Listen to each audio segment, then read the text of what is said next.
parafraseo, observación, resumen, síntesis. Y vimos también algunas las formas que en realidad esto es un resumen de los tres elementos, las modalidades de cómo nos apropiamos el conocimiento. Nos apropiamos el conocimiento por recepción pasiva, cuando no intervienen capacidades intelectuales, las que aplicamos en técnicas de memorización. De semi-integración, donde existen algunas capacidades como relacionar, elaborar cuestionarios, etc. Es decir, relacionamos el conocimiento, construimos imágenes, integramos estos conocimientos. Por eso es que solamente hacemos procesamiento de alguna información solamente en la estructura visual. Y las modalidades de procesamiento de la información, desestructuración, significados, conceptos y la interpretación que estábamos hablando. Bueno, ahora consideraremos los recursos metodológicos para la reestructuración intermedia del conocimiento. Como decíamos, este es un recurso intermedio entre las técnicas de estudio y las estrategias de aprendizaje propiamente dichas. Tenemos algunos ejemplos. Los estudios de caso facilitan el procesamiento analítico y sintético de un hecho, problema o situación real o ficticia, con la finalidad de interpretarlo, revisarlo, explicarlo, diagnosticarlo, reflexionarlo, comprenderlo y, si es necesario, establecer alternativas de solución. Lo que se hace es movilizar capacidades intelectuales con capacidad de analizar, eso es lo que hace, desestructurar el conocimiento, relacionar este conocimiento con otro y de manera que uno puede explicar. Esas tres funciones o capacidades intelectuales son las que se desarrollan. Este es un recurso muy utilizado en medicina, sobre todo en las actividades de práctica clínica o en alguna materia, pero el problema es cuando tenemos muchos estudiantes. Pero, por ejemplo, a partir del tercer, cuarto, quinto año ya los grupos son mucho más reducidos y se aplica esto en las actividades de práctica clínica en hospitales. El docente lleva a los estudiantes al hospital y se colocan alrededor de de una cama para poder hacer un estudio de un caso. Se plantea un paciente con tal edad, tales síntomas, acudió a tal, fue internado por esto, etcétera, etcétera. Entonces, los estudiantes lo que tienen que hacer es interpretar ese caso. Por eso es que hacen análisis, relacionan estos síntomas con otros que relacionan y el motivo por el que se fue internado, etcétera, etcétera.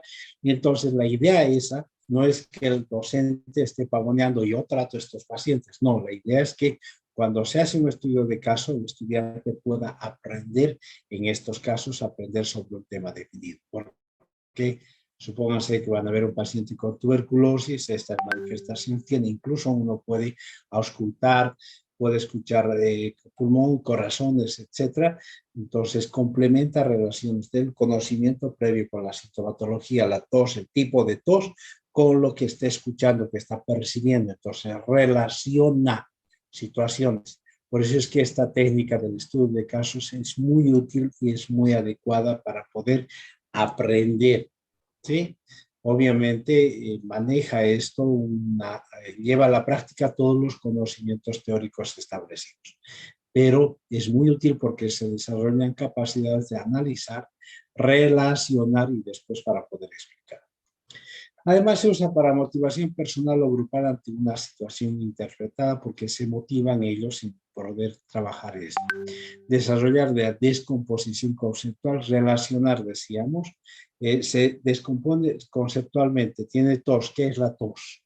Entonces el docente pregunta que está buscando significados, ubicar un concepto de lo que es la tos, para que esto podamos explicar y tener una visión sistémica. Si tiene una tos y se ha manifestado después de esto, o la tos tiene relación con la expectoración, entonces están relacionando dos elementos y se aplica una visión sistémica que contribuye a un pensamiento crítico creativo. Desarrollan capacidades de razonamiento para lograr aprendizaje comprensivo. se usa para aprender a participar con ideas y aprender a tomar decisiones si es que se está involucrando en la intervención a partir de este estudio de caso. Es sencillo. Hay tipos de estudios de caso. Un caso análisis donde se maneja un tema, en este caso generalmente se trabajan problemas y se hace el análisis del problema, se descompone el problema en elementos, causas, consecuencias, relaciones, influencias, etcétera, etcétera. O puede ser un caso problema y donde se utiliza la capacidad de síntesis para plantear alternativas de solución. ¿Sí?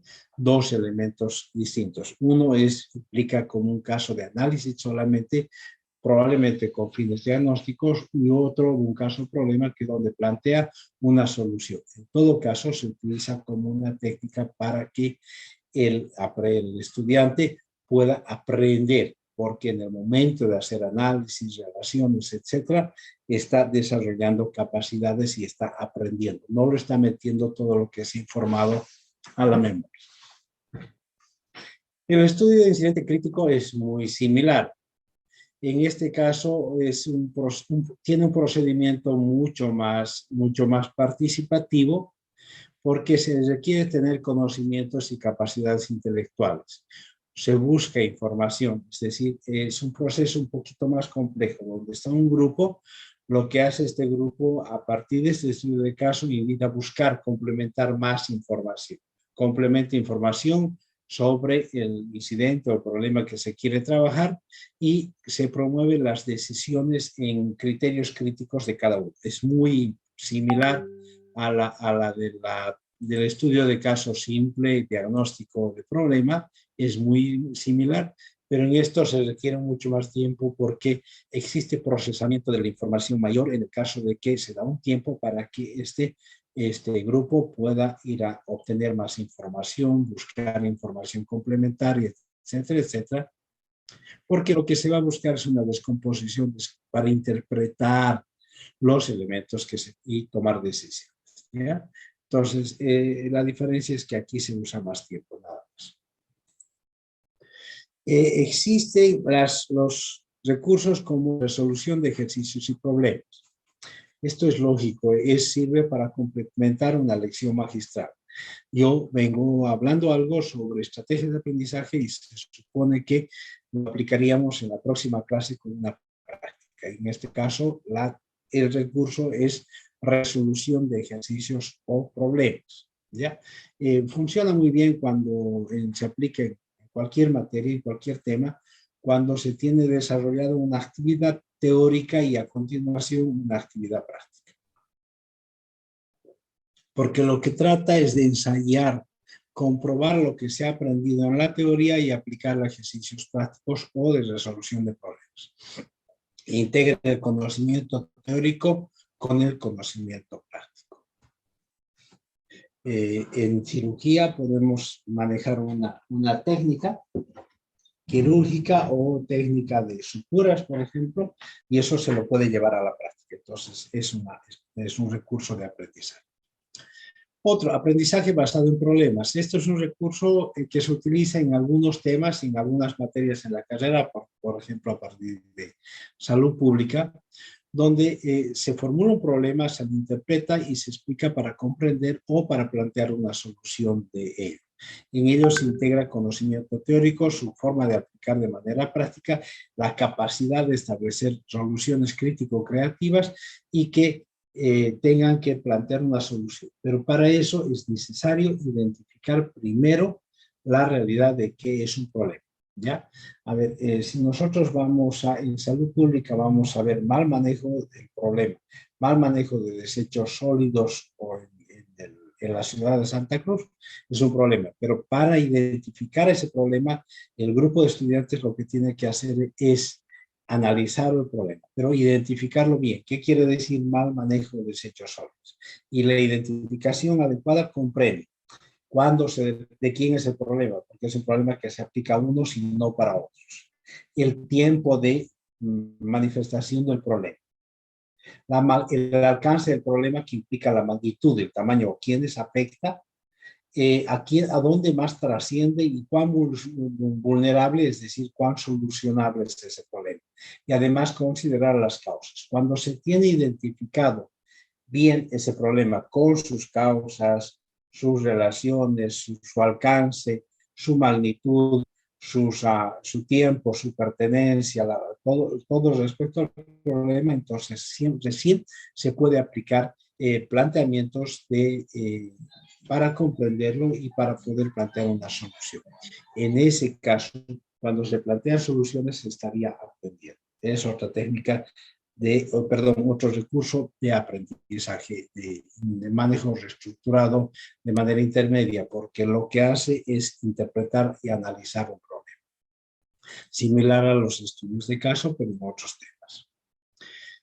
El aprendizaje orientado a proyectos es muy menos aplicable en medicina, quizás en otras materias sí en otras carreras es muy aplicable,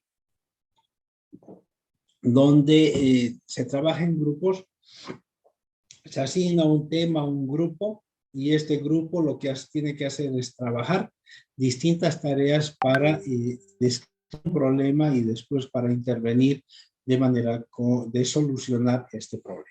¿Ya? Entonces, pero para ello tiene que plantear un proyecto, es decir, un plan de solución a determinado problema. Yo puedo, por ejemplo, si nosotros identificamos lo que decíamos, contaminación por desechos sólidos en los mercados, yo planteo ese problema, entonces voy a armar en esta aula unos 5 o 7 grupos de 6 personas cada uno. Y entonces tienen ustedes el problema. Contaminación de desechos sólidos en los mercados. A ver, planteen ustedes soluciones. Entonces el grupo tiene que encontrarse, tiene que reunirse, tiene que desarrollar capacidad analítica, análisis del problema, capacidad analítica crítica y plantear y elaborar una solución para primero identificar y después para darle, cambiar, modificar la desviación, es decir, dar solución al problema. Y esa es otro recurso de aprendizaje. Yo les aseguro que si hacemos eso, cada grupo plantea una solución al problema y lo defiende y fundamenta esa solución, entonces les aseguro que estarían aprendiendo sobre el tema que en este caso es contaminación por desechos sólidos. ¿Ya?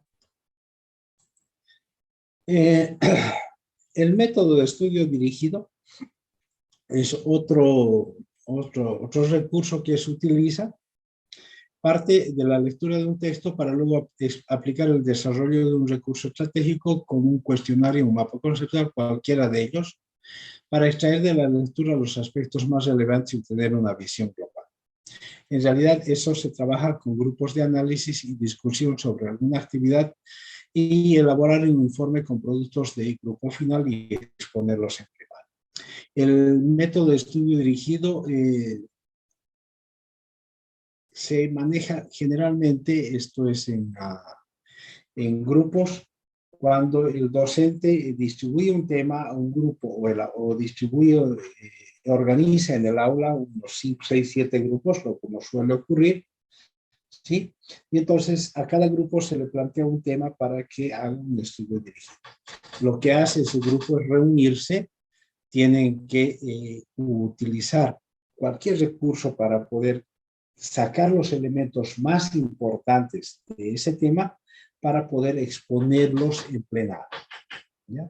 Es muy útil. Se han aplicado y se aplica mucho en medicina. Lamentablemente es mal manejado.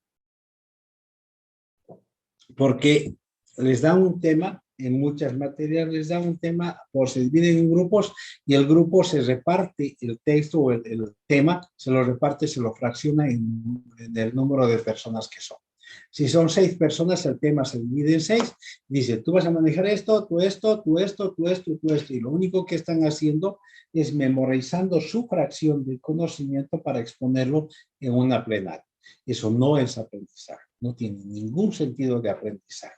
Lo único que hace es que cada sujeto memorice y pierda la noción de la realidad con el resto.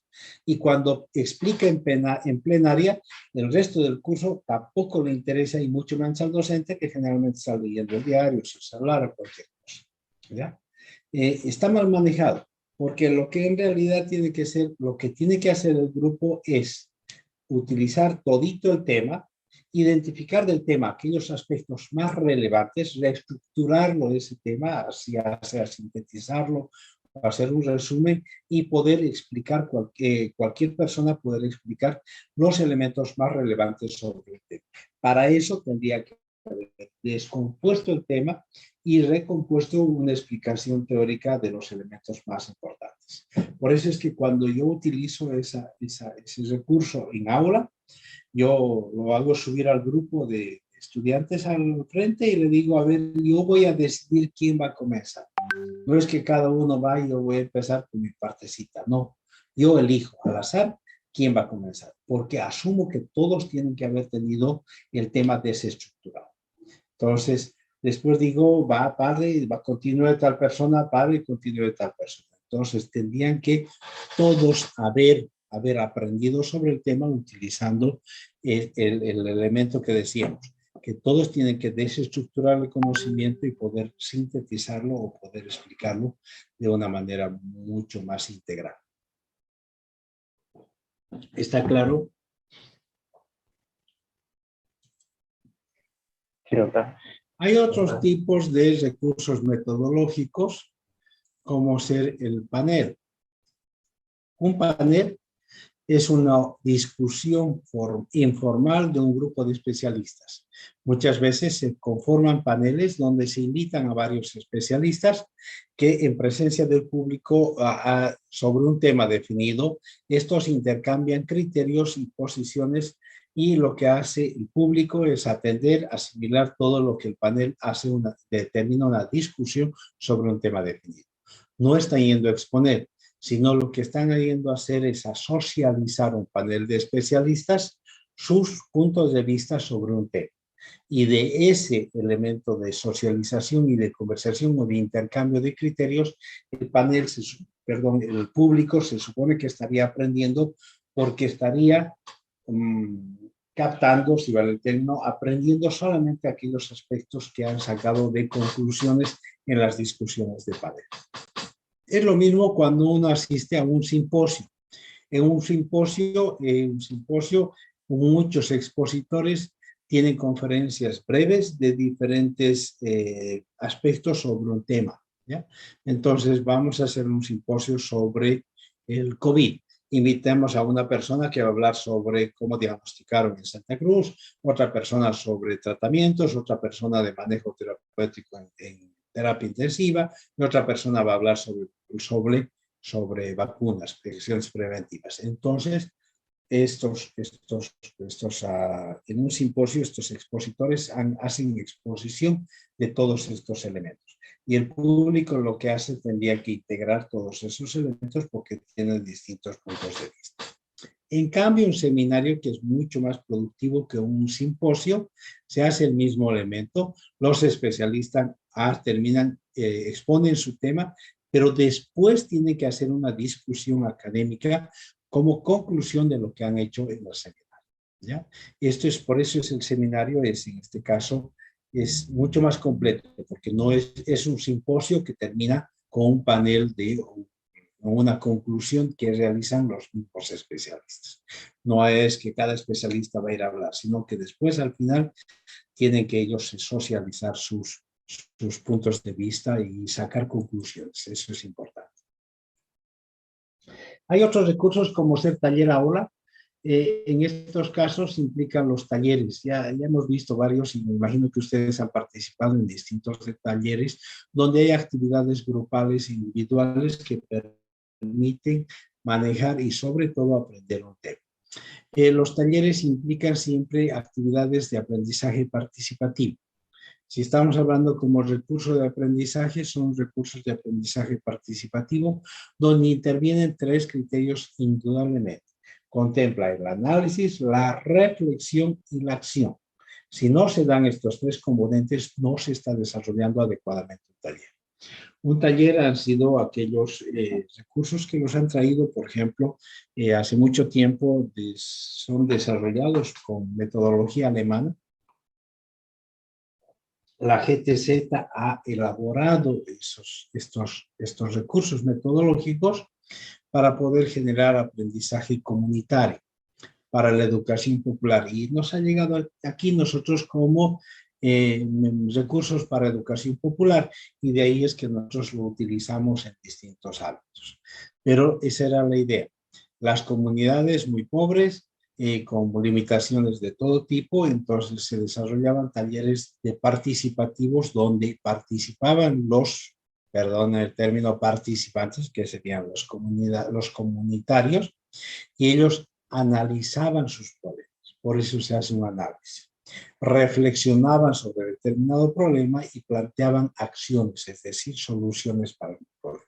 Por eso es que el taller es un proceso participativo donde se concluye en un elemento de acción. Si no tiene un elemento, una propuesta de acción, el taller no es más que un momento feliz. Muchas veces ustedes han participado en talleres y lo único que han sacado es un momento feliz donde se han divertido, porque las técnicas que se aplican generalmente son técnicas participativas y muy agradables. Pero es que si no se plantea un elemento de acción, este taller no sirve para nada, ¿ya? Ese es un recurso muy importante del taller aula, porque estamos hablando de talleres de generación de conocimiento, donde el conocimiento se basa como resultado del análisis. A ver, yo tengo un ejemplo. Yo quiero que las personas aprendan a utilizar algunas técnicas de motivación personal. Son adolescentes, ¿ya? Porque tienen distintos comportamientos, algunos se deprimen, otros no. Entonces, elaboro un taller donde voy a trabajar primero en análisis. Agarro el tema, lo expongo, que es la motivación personal, que es la autoestima, etcétera, y después puedo organizar en el taller grupos de trabajo donde cada grupo expresa puede teatralizar, eso se llama sociodrama, puede teatralizar elementos donde ellos se imaginan que les pasa situaciones críticas en relación a su familia, a sus compañeros, etcétera, donde generalmente su autoestima está baja, ¿ya? Entonces, cuando exponen ello, quiere decir que están analizando sobre el tema. Y después, si es que nosotros practicamos las técnicas para subir la autoestima en las personas en situaciones de crisis o en situaciones de contingencia, estamos haciendo reflexión sobre el tema. Y después tendrían que ellos tener una propuesta de qué voy a hacer yo frente a situaciones de contingencia. Y el taller tiene que terminar siempre una propuesta personal o una propuesta colectiva de acción. Por eso es que digo que un taller tiene análisis, reflexión y acción. Les está valiendo un pepino a ustedes, pero van a saber lo importante que es eso. Van a saber. Así que más vale que atiendan adecuadamente. Ahora sí nos vamos a las estrategias de aprendizaje. Hasta ahora hemos visto aquellos recursos de reestructuración intermedia donde solo se desarrollan algunas funciones. Para favorecer el aprendizaje significativo, es adecuado utilizar lo que denominamos estrategias de aprendizaje. Una de ellas es el cuestionario. Sé que muy pocas personas aplican esta estrategia para poder aprender. Estamos hablando que con esto no desarrollamos memoria ni nada por el estilo. A ver, ¿en qué consiste? Uno tiene un texto que va a aprender, un tema que tiene que aprender, ¿sí? Entonces, después de leer ese tema, ese texto, ese libro o el tema, lo que quieran ustedes, el estudiante lo que hace es formular preguntas de la ley. Se formula a sí mismo, pero uno elabora varias preguntas. En un tema, 20 preguntas las elabora, pero las preguntas las elabora desde las más simples hasta las más complejas. O sea, preguntas pequeñitas y preguntas grandes, complejas. ¿Por qué? Porque lo que hace es procesar la información, hace una descomposición deductiva, hace análisis descriptivo y lo reestructura como un cuestionario, ¿ya? Por eso es que se hacen preguntas sobre conceptos, es decir, para establecer significados. Si yo tengo el tema de la célula, por ejemplo, puedo hacer preguntas. ¿Qué es la célula? Preguntas simples, ¿no? ¿Qué es una mitocondria? Estoy hablando de preguntas de establecer significados.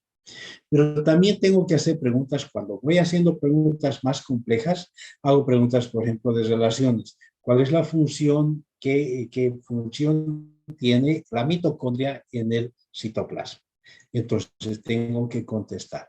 O preguntas de aplicaciones. ¿Cómo ocurre, qué relación tiene el ribosoma con la mitocondria? O, perdón, con el aparato reticular de Golgi, ¿sí? Entonces, tengo que hacer preguntas al texto desde las más simples a las más complejas. No puedo hacer preguntas que digan, ¿qué es esto? ¿Qué es esto? ¿Qué es esto? ¿Qué es esto? Ojo, no estoy haciéndome un examen para medir lo que yo he memorizado, sino, espero que me entiendan, estoy reestructurando el conocimiento. Lo tengo como conocimiento, un texto, un tema escrito, lo tengo que reestructurar eso en preguntas.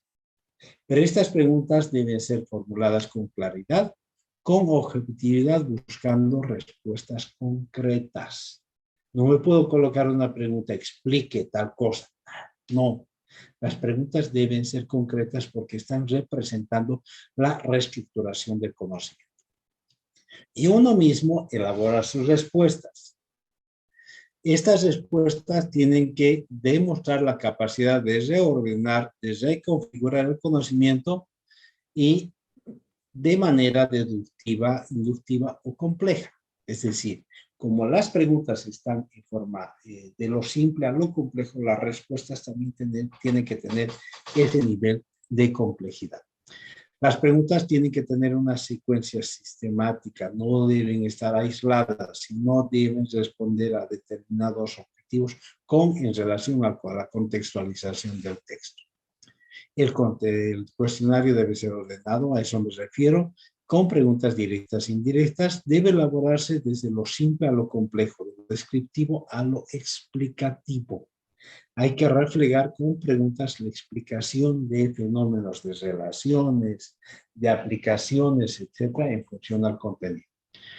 Y debe también reflejar elementos significativos. Y entonces, esta es una muy buena estrategia de aprendizaje. Algunas personas suelen hacer. El problema es que cuando demandan, por ejemplo, un banco de preguntas, cuando el docente ofrece un banco de preguntas, lo que hacen es tratar de memorizar las respuestas, nada más, porque es probable que salga eso en el examen. Y eso no es una estrategia de aprendizaje. Cuando ustedes tienen que aplicar esto como estrategia de aprendizaje, tienen que leer el texto. Lo leen bien, ¿ya? Como han comprendido, tienen que utilizar aquellos aspectos más importantes para elaborar preguntas. Uno se hace preguntas, las escribe en un cuestionario, preguntas sobre este tema leído. Y uno tiene que contestarlas, ¿no? Tiene que contestarlas. Al momento de contestar, primero, al momento de reestructurar el conocimiento que estaba en forma de texto y reestructurarlo como preguntas, ya está buscando interpretaciones, está desarrollando otro tipo de actividades intelectuales, críticas y creativas. Y después la persona responde. Entonces se está reestructurando, pero la idea es que estas preguntas planteen que sean organizadas desde lo más simple hasta lo más complejo, ¿ya? Es muy buena estrategia de aprendizaje. Las otras que probablemente utilizan algunos de ustedes son el esquema, ya sea cual fuera el esquema. Estamos hablando de un esquema de aprendizaje. Busca hacer una reformulación del contexto, es decir, le da un nuevo formato al texto, al contenido. Si yo tengo un texto, un documento, un tema que está escrito y organizado en párrafos, lo que hago con esquema es reestructurar este contenido, no en párrafos, sino lo reestructuro en forma de esquema. Para ello tengo que sacar de si me permiten el término sacar, establecer de este texto los elementos más significativos. Y con esos elementos significativos voy a reestructurar una nueva forma, en este caso, forma esquemática. Para ello se realiza procesamiento de información contenida en el texto, se debe procesar esta información, se requiere descomponer y reestructurar conceptualmente el texto, seleccionar lo más relevante y significativo para que con ello se construya un esquema de aprendizaje.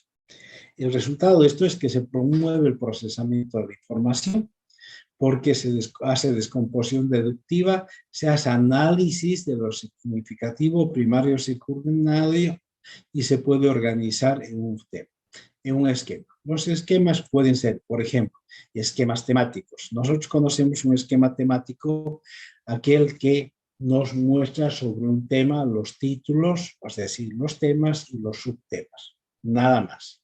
Los temas y los subtemas. Es decir, temas primarios y temas secundarios. O puede ser un esquema de síntesis, donde se incluyen títulos, subtítulos y además una leve descripción del contenido de estos elementos o estas características que han sido elegidas como las más representativas. Es decir, un esquema de síntesis considera los temas, los subtemas, pero además una breve explicación de a lo que se refiere cada uno de estos subtemas. Puede incluir incluso gráficos, algunas representaciones especiales que permitan interpretar los temas o subtemas. O uno puede utilizar un esquema de correlación o interrelación. Cuando yo estudio, agarro un elemento que considero que es importante de ese texto, lo enmarco con un cuadrado y le pongo una flecha y lo relaciono con otro componente. Entonces, estoy haciendo un esquema de correlación o interrelación. Este se relaciona con este con este otro, entonces yo utilizo muy frecuentemente este tipo de estrategia para poder estudiar. Yo agarro, reconfiguro el conocimiento, construyo mis esquemas de relaciones. Utilizo flechas, a veces solamente líneas, pero la idea de manejar flechas me permite que este elemento influye o es importante o permite generar este otro componente. ¿Sí?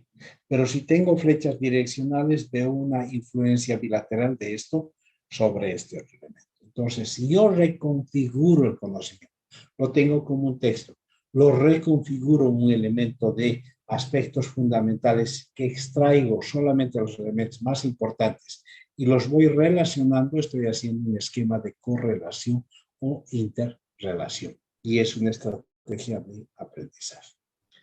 Y el esquema de contenido, van a ver ustedes y vamos a trabajar mucho sobre el esquema de contenido, que se utiliza sobre todo en investigación. Un esquema de contenido es lo que contiene un determinado tema. Nosotros vemos en los libros esquemas de contenido y los tenemos como índices. En el caso de un índice, es un esquema de contenido, pero se llama índice porque nos indica la página donde estaría cada uno de estos temas. Si nosotros le cortamos la parte de las relaciones de página, nos quedamos solamente con un esquema de contenido. Que esto es lo que contiene este libro, eso es. Y se utiliza en la investigación porque para elaborar un marco teórico y conceptual, lo que tiene que hacer el estudiante es elaborar primero un esquema de contenido. Y la elaboración de un esquema de contenido es compleja, porque se va considerando cómo voy a establecer los títulos, subtítulos de lo que será en un futuro el marco teórico conceptual de una investigación. Entonces, para nosotros podemos utilizar como estrategia de aprendizaje, pero es más o menos lo manejamos como un esquema temático. ¿Ya? El esquema de contenido es más para poder desarrollar o construir un elemento de la investigación que sería el marco teórico conceptual. Tenemos otro tipo de esquemas que, por ejemplo, es el sinóptico o síntesis diagramadas, es lo mismo en realidad. Se hace una distribución especial de contenido en un nuevo formato, pero este formato utiliza claves o corchetes, donde aquí está la idea principal, ideas secundarias, ideas terciarias, conceptos o quizás algunas explicaciones. tiene que tener un carácter deductivo, se lo organiza descomponiendo los títulos y los subtítulos hasta determinar los conceptos o las definiciones de cada una de las ideas, ¿ya? Y esto lo realizamos con llaves, es otra forma de manejar un esquema, nada más. Para reconfigurar y lograr un nuevo formato, porque es un nuevo formato, se requiere realizar la descomposición y la reestructuración conceptual que estábamos hablando y utilizando algunos elementos más relevantes. Cada concepto nuevo abre una llave, dentro de lo cual se coloca un significado y las características respectivas. Este contenido se lo debe colocando, utilizando títulos y subtítulos y algunas características relevantes en una tercera columna. El lenguaje debe ser claro. Esto me asemeja mucho a lo que hablábamos aquí como esquema de síntesis, como un esquema de síntesis, pero en este caso utilizan exclusivamente llaves. Es lo mismo que un esquema de síntesis. Es un esquema de síntesis en todo caso. Aquí yo tengo, por ejemplo, un esquema de síntesis de lo que es el tema de estrategias de aprendizaje. He sabido descomponer el tema en función a su concepto, a sus características y a las utilidades. Estoy con tres componentes. El qué es, estoy hablando de concepto, el qué es, las características que explican exclusividad de diferenciación y el ejemplo de utilidad. Entonces voy a hacer sobre estrategias su concepto, qué características exclusivas tiene y voy a explicar cómo son estas características exclusivas y después la utilidad como los aspectos donde se aplican estas estrategias de aprendizaje. Miren cómo he desarrollado el tema de esquema de síntesis con llaves o corchetes. ¿Está claro? ¿Está claro? Doctor, una consulta. En cuanto a sinóptico y esquema, el esquema lleva corchetes y el sinóptico y el esquema lleva llaves o como. No importa cómo hagan un esquema de aprendizaje, pueden hacer con llaves, con corchetes o con líneas. No importa. Se puede. Ya no es específico de cada uno entonces, ¿no? Pero en este caso, en un sinóptico, que les dije, un sinóptico es más o menos como un esquema de síntesis, tiene que tener estructuradas las ideas principales, ideas complementarias y además sus conceptos, las explicaciones de cada una de estas ideas secundarias. Eso es necesario, porque se está descomponiendo el tema en una representación sintética, en este caso, en forma de llaves, corchetes, con líneas, con relaciones con lo que ustedes les den, ¿ya? Pero Está bien, doctor. debe respetarse este criterio que establece elementos que comprenden estos de componente principal y sus explicaciones, es decir, conceptos primarios, secundarios y sus explicaciones conceptuales. Ya, gracias, doctor. Y un poquito volviendo para atrás, cuando habló de cuestionario, doctor, quería preguntarle si, o sea, que un cuestionario no puede ir con la palabra adelante, explique con esa palabra, debe ir concreto. Claro, tiene que ser describa. concreto. No puedes poner ni explica ni describa, no te estás tomando un examen. Estás elaborando un cuestionario que permita recomponer el conocimiento.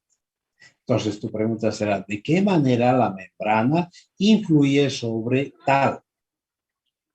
Entonces es específica la pregunta. No puedes colocar una pregunta, explique, describa. Eso es como para dar un examen. ¿Sí?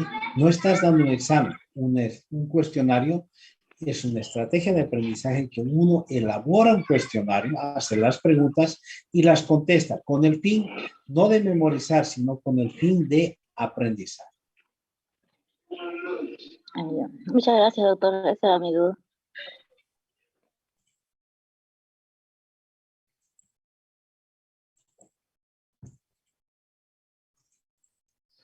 El último componente son los mapas conceptuales.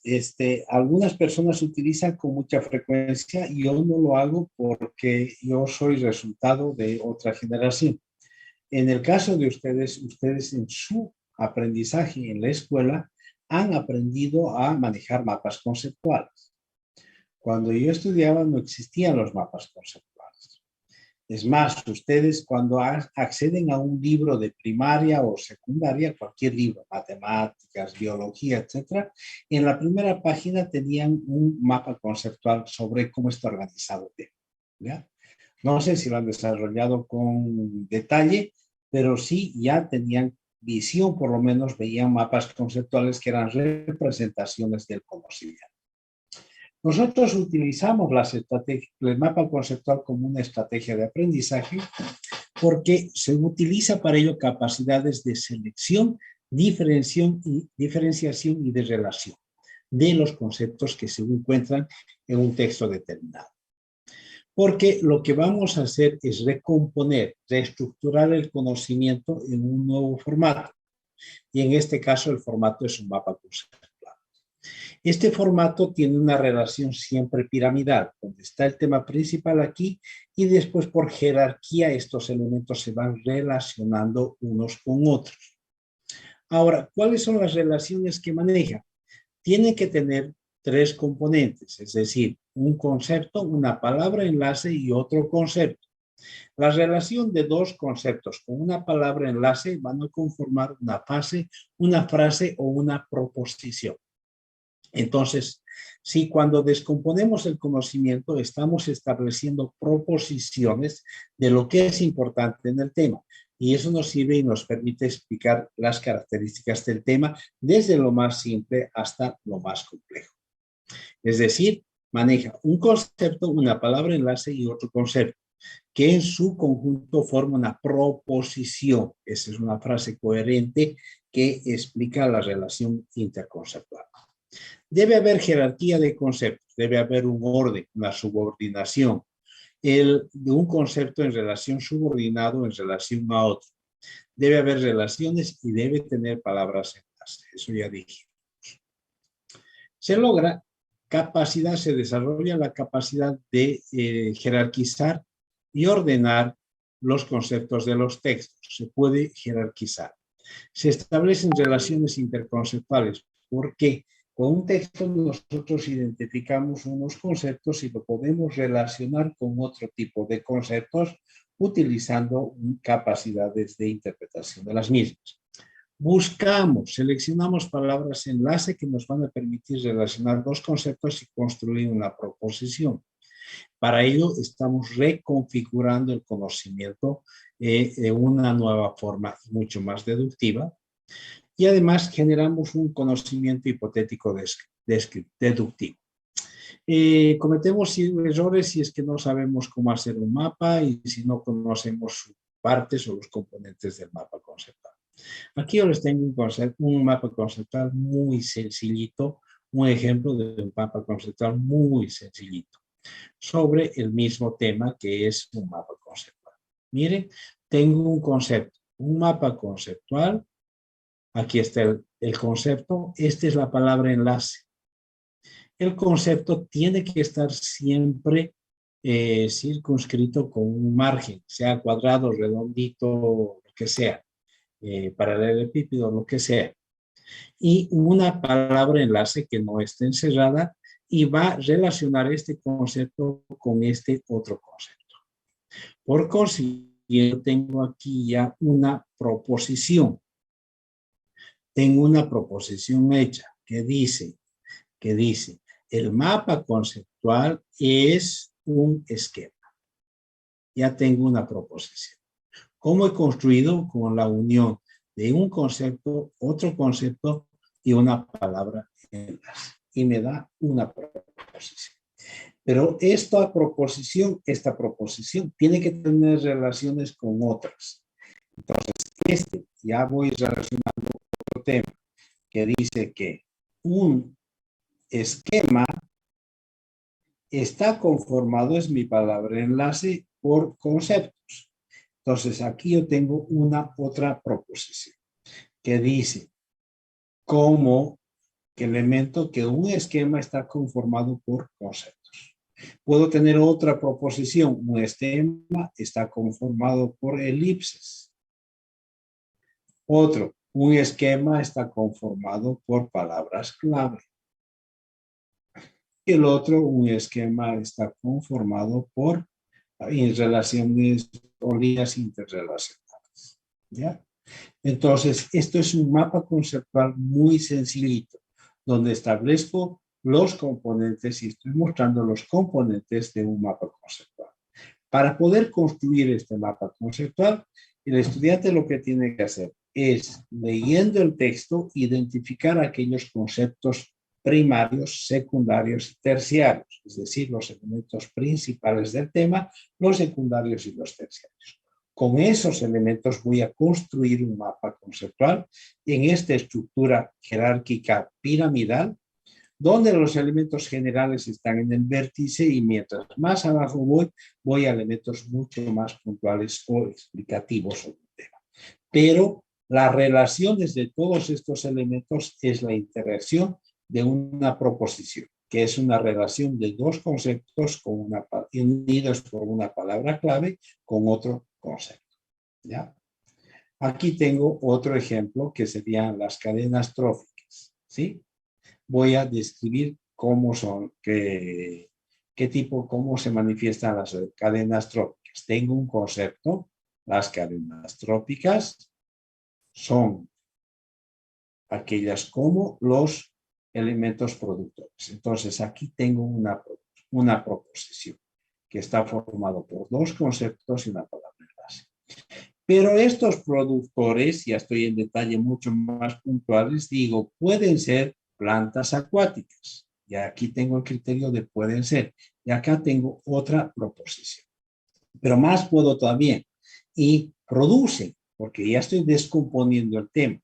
Estas plantas acuáticas producen fotosíntesis. Entonces tengo aquí una proposición mucho más importante. Y además mucho más deductiva. Porque he empezado sobre temas cadenas tróficas y estoy llegando al final a la forma de producción, en este caso de las plantas acuáticas. Tengo tres proposiciones. Esta que dice que las cadenas son productores, que los productores pueden ser plantas acuáticas y que las plantas acuáticas producen fotosíntesis. Tengo tres proposiciones. Para construir esto tengo que haber desestructurado el tema. Tengo otra proposición. Las cadenas pueden ser consumidores y los consumidores se clasifican en primarios. En primarios como ser herbívoros, esta es una proposición. O pueden ser clasificados en secundarios, que son los carnívoros, una segunda proposición, o una tercera proposición que dice que pueden ser terciarias o carroñeros. ¿Puedo seguir desestructurando más? Sí, puedo. ¿Ya? Entonces, este es un ejemplo de elaboración de un mapa conceptual, donde generan proposiciones con la estructura de un concepto unido por una palabra clave con otro concepto. ¿Sí? Y eso va a generar una proposición que va a representar parte del conocimiento. Pero este conocimiento se debe descomponer, siempre, descomponer. Entonces nos va a formar una estructura piramidal. Ejemplo, esto. Miren, mucho más complejo. Acá tengo un montón de proposiciones. Tengo, los mapas conceptuales representan el conocimiento organizado. Ya tengo una proposición. Tengo aquí las proposiciones, pueden ser enlaces cruzados. Tengo aquí otra proposición. Su palabra enlace es esta. Puedo ir mucho más aquí. Por ejemplo, las regularidades percibidas o los patrones empiezan con los niños. O sea, las regularidades se producen en los niños. Pero estos elementos no pueden ser sueltos si es que no comprendemos estas proposiciones estructurales principales. Entonces, yo tengo una proposición que los mapas conceptuales se presentan en el conocimiento y se componen de conceptos. Los conceptos son regularidades percibidas o patrones que se manifiestan o comienzan a manifestarse en los niños. Miren, tengo todo un conjunto de tres proposiciones unidas que me están permitiendo explicar una realidad que se supone que estaría manejada en la tesis. ¿Ya? Entonces, todo esto, este es un mapa conceptual que, si se dan cuenta, dijimos, está organizando el conocimiento de forma piramidal, donde lo general está aquí arriba y los elementos particulares están aquí abajo. Pero siempre establecen conceptos unidos por palabras enlace, que van a conformar una proposición. Es decir, tiene que haber coherencia en las proposiciones, entre estos dos elementos. Tiene que haber una coherencia. ¿Está claro? Doctor, las preposiciones serían como el subtítulo. No le entendí muy bien a esa palabra. Una proposición es una idea estructurada unida por dos conceptos que están enlazadas con una palabra clave. Yo aquí tengo una proposición, cualquiera de ellas. Aquí. A ver.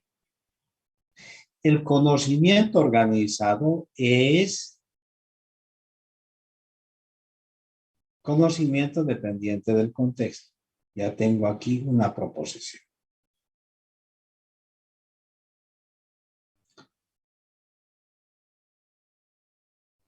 Aquí tengo otra. El conocimiento organizado es necesario para el aprendizaje eficiente. Otra proposición. Que son la unión de dos conceptos. Entonces, el estudiante, cuando construye estas proposiciones, está pudiendo reestructurar el conocimiento y, por supuesto, aprender.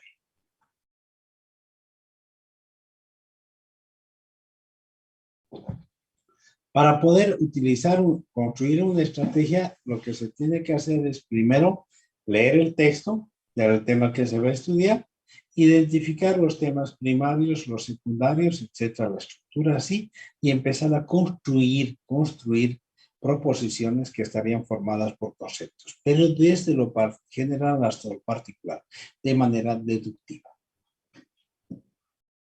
Y cuando uno hace eso, les aseguro que estaría estudiando, estaría aprendiendo.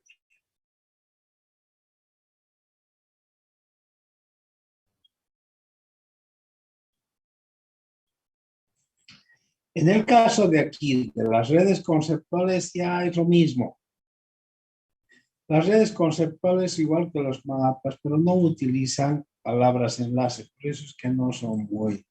Tendrían que tener en este caso las redes conceptuales flechas, porque contemplan elementos como esto, está influyendo sobre este otro elemento. Entonces tienen redes de conceptualización, no utilizan palabras enlace. El diagrama de dominio es lo mismo, es que estos temas tienen una distribución horizontal a la derecha, a la izquierda. Este elemento puede manifestarse del otro lado también. Entonces se convierte en un esquema de dominio. Casi son iguales en estos dos, pero el más importante es el mapa conceptual. ¿Está claro?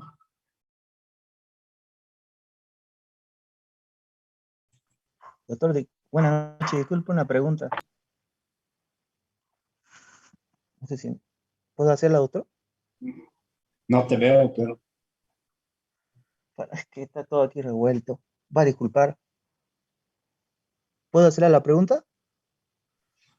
Me gustaría verte. Es que después le explico por qué, después lo voy a activar.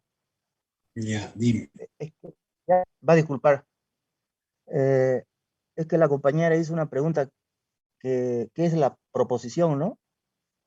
Por eso, la proposición es la No, unión. es que no he terminado todavía, doctor. Una proposición puede ser falsa o verdadera, ¿no? Sí. ¿Y cuándo una proposición es verdadera? A ver, Cuando estamos utilizando o construyendo una proposición en el mapa conceptual, lo que estamos utilizando es las ideas que están establecidas en el texto. No estamos construyendo proposiciones propuestas sin fundamento.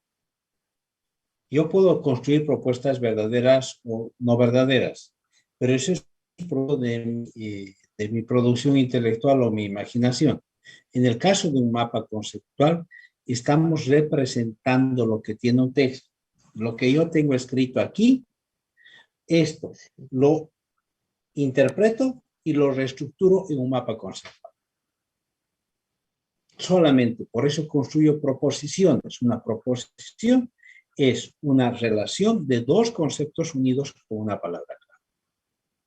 Ahora, de que tenga verdadero, que sean verdaderas, que no sean verdaderas, depende del autor, ¿no? Nosotros se puede decir en vez como una estrategia de reestructuración del conocimiento. ¿Es sinónimo enunciado que proposición? ¿Son mismo decir un enunciado o una proposición?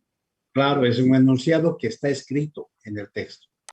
Y eso es lo que quería, doctor. De enunciado viene de enunciar así eso es lo que no, yo lo que no entiendo, porque no la utilizo esa palabra, digamos, enunciar viene de decir algo, ¿así? Sí, es un enunciado es una idea coherente, mucho más compleja. Es una idea. Ya. Es la Y idea en otra este cosa, caso del autor. Un enunciado es lo que ha manifestado el autor. Es con una relación de elementos que están estableciendo una idea central. Entonces las proposiciones vienen de la descomposición, ¿no? Del análisis que se está haciendo, ¿no? Sí. Para llegar a la síntesis. O sea, sería un método, ¿no? Sí, pero esto no es síntesis solamente, no es síntesis. Ya dijimos que síntesis no, es digo otra que, cosa. La síntesis es no, abreviación del conocimiento, cuantitativo. sí, la condensación, ya, pero lo que Claro, quería pero decir eso es que la cuando síntesis. dice, sí, No, la en este condensación caso, de la descomposición. claro, pero en este caso no es síntesis, porque es reestructuración del conocimiento.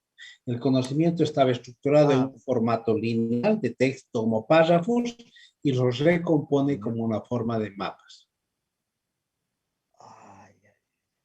Y Entonces sería... otra cosa. Sí. Marcelo, otra cosa es síntesis. Es que cuando usted dice descomposición, ¿es lo mismo que decir análisis? Claro, la descomposición es el análisis. Analizar es El análisis, descomponer. el análisis de algo puede ser algo físico o algo abstracto, el análisis, ahí donde tampoco no me pierdo ahí. Por ejemplo, usted Del hablaba de las conocimiento. células. Del conocimiento. Sí, del conocimiento.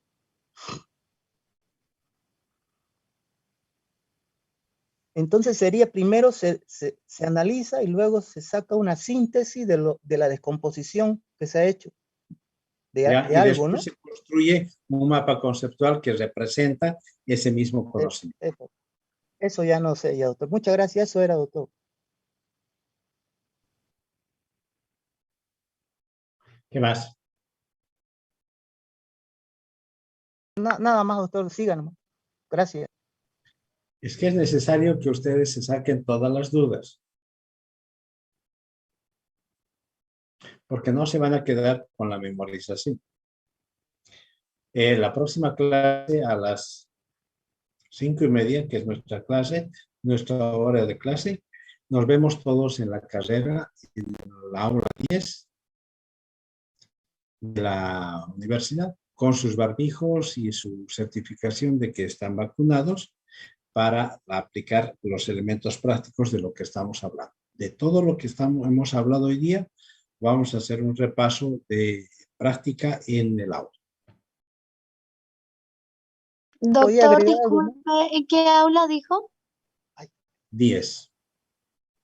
Gracias. No sé si es 10 o 11, creo que es la 10, es la más grande, ¿no? De la segunda planta. Sí, en la más grande, que es la 10. Sí, ¿Eso cuándo es, doctor? jueves. Nos toca clases jueves.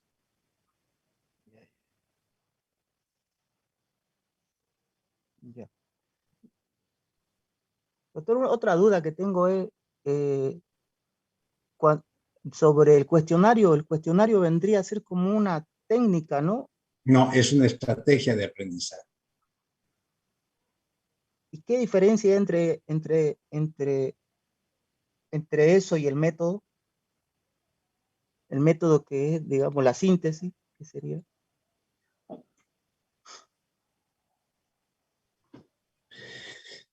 Tendría que empezar a explicarte de lo que hablé en la primera clase. El método, podemos aplicarlo en 3. Hace 4 clases que voy explicando eso. A ver, lo Disculpe, que te doctor, va a servir continúe para, nomás. lo que te va a Disculpe, ser- continúe.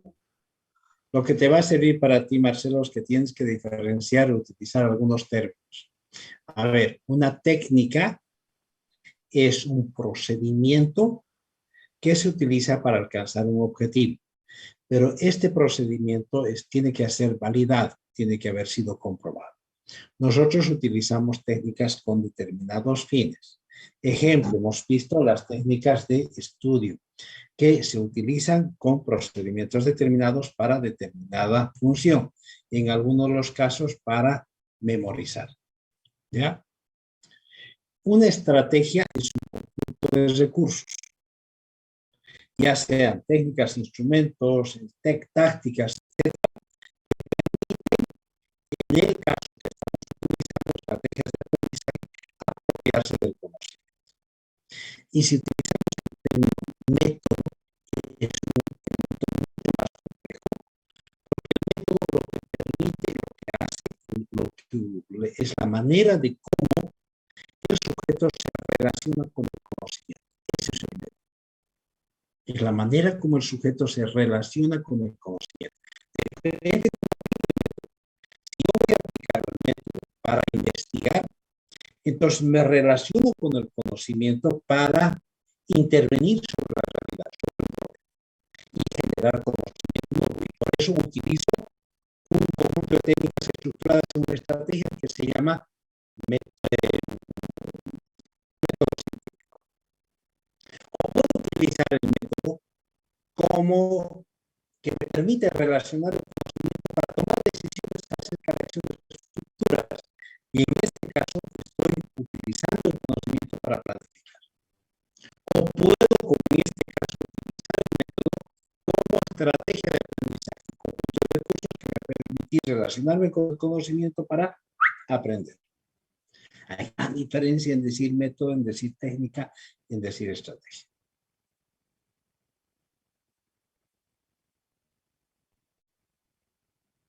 Se murió Marcelo. No, estoy escuchándolo, es que tienen que participar los demás compañeros.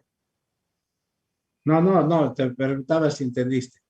Sí, le entendí, doctor, solo que me da vergüenza, es que es la primera clase que paso y me da vergüenza. No te preocupes, la mitad de los que están ahí, de todo lo que he explicado, no entendí tampoco nada, porque yo los he visto. Cuando estaba yo hablando, estaban durmiendo, Aide Olarte se fue afuera, se fue a no sé dónde, la voy a eliminar ahorita. Les vale, no te preocupes, así que... Pero lo que dijimos en la primera clase es que estamos intentando un nuevo programa por competencias y vamos a empezar a desarrollar la primera competencia.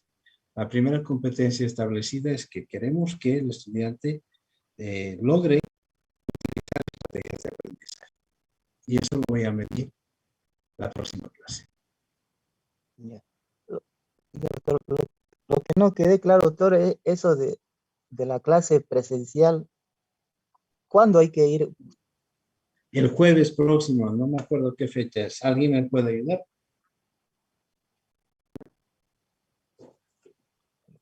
Próximo. 5 de mayo creo. Sí, es 5 de Yo mayo. ya tengo hecha mi clase. Ya tengo mi carta. Para el jueves 5 de mayo de 17:30 a 19:30 tengo reservada el aula. Ya he solicitado aula todo. Es un repaso. Es un repaso. Doctor, ¿es la cuarta clase esta? No sé, me imagino. No sé, no tengo idea. Yo es la Sí, primera cuatro. clase. Sí, algo así. Así que es un repaso. ¿De acuerdo? Ya, entonces, ¿Preguntas? el 5 de mayo es presencial, ¿no? Sí. Bueno, eso era, doctor, gracias. Ah, cómprese zapatos, cómprese barbijo, etc. Nos vemos el día jueves 5, la próxima semana, exactamente una semana, porque es nuestra clase solamente que sean nuestros horarios, ¿sí? Nos vemos el jueves próximo. Doctor, Gracias. Este tema de, ¿saben qué? Yo he estado ayer con Consejo Facultativo y hemos aprobado, sí, los docentes invitados, es decir, yo he aprobado mi carga horaria y se supone que hay un trámite administrativo que tiene que elaborar un CH2, tiene que hacer firmar ese CH2 con miembros del Consejo Facultativo y recién elevarlo a la DAGA para que me la asignen este grupo a mi nombre. Una vez que lo asignen este grupo a mi nombre, ya aparecen ustedes en la plataforma como grupo de MD a mi nombre. Y entonces ya voy a poder interactuar con información asincrónica a través de la plataforma. ¿Ya? Como de momento no puedo, voy a subirles este tema, las diapositivas, al grupo de WhatsApp. Pero necesito que eliminen, que salgan todas las personas que no están inscritas en este grupo. Para lo cual, en el dispositivo, en el grupo de WhatsApp, ¿dónde está? De grupo DM. Ahorita hay 135 participantes y hay solamente 100 inscritos. Tengo que depurar este grupo. Les voy a pedir a ustedes que en sus, es decir, coloquen su nombre, ¿ya? Coloquen su nombre para que yo sepa si esta persona está inscrita o no está inscrita. Si veo a una persona que no está inscrita y no se ha salido, por supuesto que la voy a eliminar, porque tengo que tener apenas 101 participantes en este. Pero y recién cuando ocurra eso, les voy a subir estas diapositivas al grupo de WhatsApp para que ustedes puedan acceder, ¿ya? Y ya la otra semana ya les mando diapositivas a la plataforma que tiene mayor capacidad. ¿De acuerdo?